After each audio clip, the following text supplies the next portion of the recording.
And we are back, the third Elite Four member here, Ice-type Pokemon. The first two have gone really well. The only hiccup we had was kind of the Hail Blizzard combo that we've discussed. Other than that, we're doing really good. And game plan moving into this one is I don't have a perfect counter. I don't have like fire or fighting to deal with the ice, but some of the ice types have water with it, which could open the window for our electric type Pokemon. The only thing I'm really nervous about is a potential earthquake from one of her team, but I don't know who would have it. But I'm just gonna keep my eyes open for that. Other than that, I'm feeling pretty good. So we'll definitely see what we're working with here. If I do get hit with an earthquake out of nowhere, I will just kind of be taken aback because that will one-shot the Magneton, basically, regardless of who uses it. But let's see what we're working with. First, Sela goes down very nicely. Now, typically, they will send out a Pokemon that has an answer for the one that you have. And so when she sends out her Walrein, which is probably her best Pokemon, it does make me think that it's going to use Earthquake. Now, Gyarados would be huge here because, one, it would lower Walrein's attack, but it would also dodge the potential Earthquake and then be free from any like ice damage coming. So that's why I'm nervous about Crobat. If he dodges the potential Earthquake, then he's going to be open to dying to an ice move. So just to be extra safe, because I really want / need this whole team, I'm actually thinking of one of the strats I put into place here. So it's going to throw out Swampert, but I'm actually going to pivot to Winry the Whale Lord, and let's see what happens here. Is it going to use Earthquake, or were we just being really scared? All right, it looks like we were being really scared there, and that did quite a bit of damage for a not very effective Surf. But what we're going to do here is just keep an eye on that damage count. That's like 60. Okay, so if it crits, we're talking like 120. So we are just outside of crit range if she goes for Surf. But we got the Toxic down, and that is just going to really ramp. And if you saw my Leaf Green Nuzlocke, my Hypno fell like really hard to that.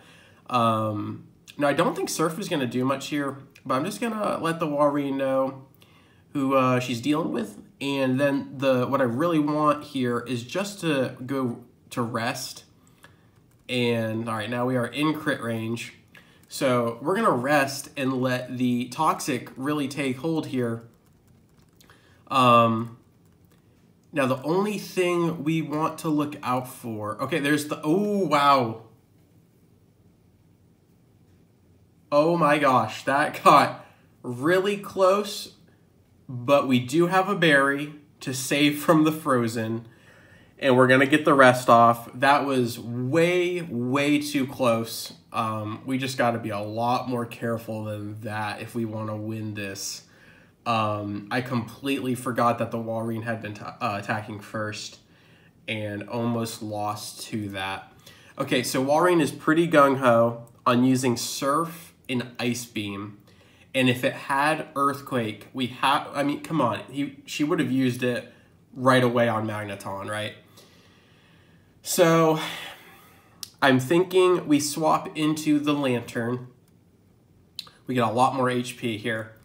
And the Toxic's going to bring her pretty dang low. Lantern should be faster. And we are just going to finish off this Mammoth here. There's the berry. That should not be a problem. I think super effective. Thunderbolt, along with the Toxic Poison ramping up, is going to do just fine for us here. That was not the most beautiful tactics there. That was not the most graceful. We almost lost Walrein.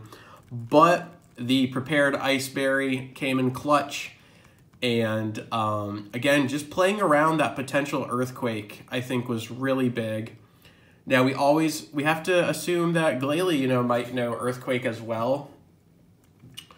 So again, just don't need to rush anything. Just need to make sure we're playing this correctly. Now, it's not 4 times effective to Lantern, but if you look at that defense, that is not great defense. So what we could do, let's see. I think Swampert, again, is just the safer play. Isn't going to fall prey to an Earthquake and isn't afraid to get like any super effective moves on it.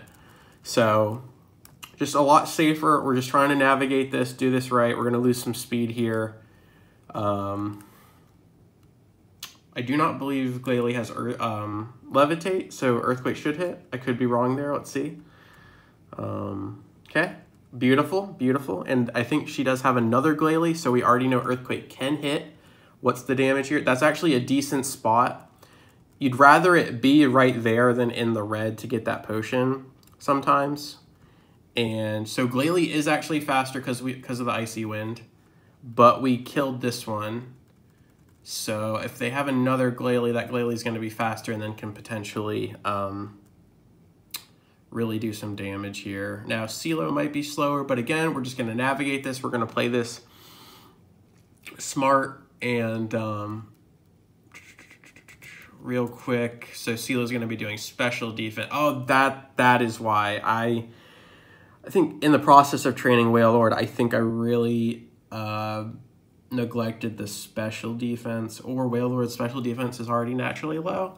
I'm not sure, but that's why Surf hit for so much, because Wailord's special defense is absolutely atrocious. So that being said, we just got to make sure we throw in somebody that can take a hit, but that can also deal with the CeeLo here. And I do believe Magneton should be fine. I know we don't have rest on him,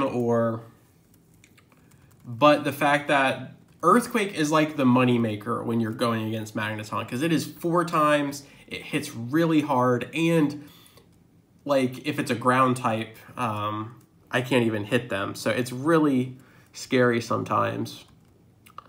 Anything ground related, Magneton just cries. But we're looking good here, and Magneton is not playing games. One-shots the CeeLo. We got to keep the hail in mind a little bit here. I'm going to go for this because Glalie did not use Earthquake prior. He used Icy Wind. So barring Glalie having Earthquake or something that could really mess up Magneton, I'm feeling good about the Thunderbolt. They go with the Ice Beam.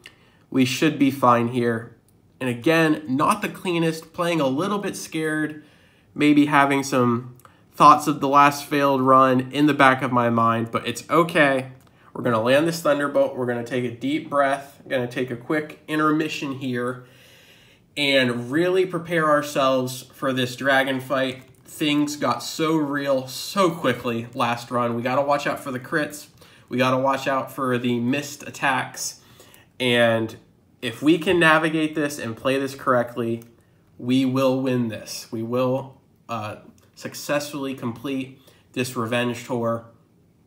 A lot is riding on the next fight, but we have to get there first, and we have to get there in one piece. And honestly, we couldn't do it last time with only 3 Pokemon. So if everything goes wrong, I do not want to lose more than 2 Pokemon. So that's the standard moving forward.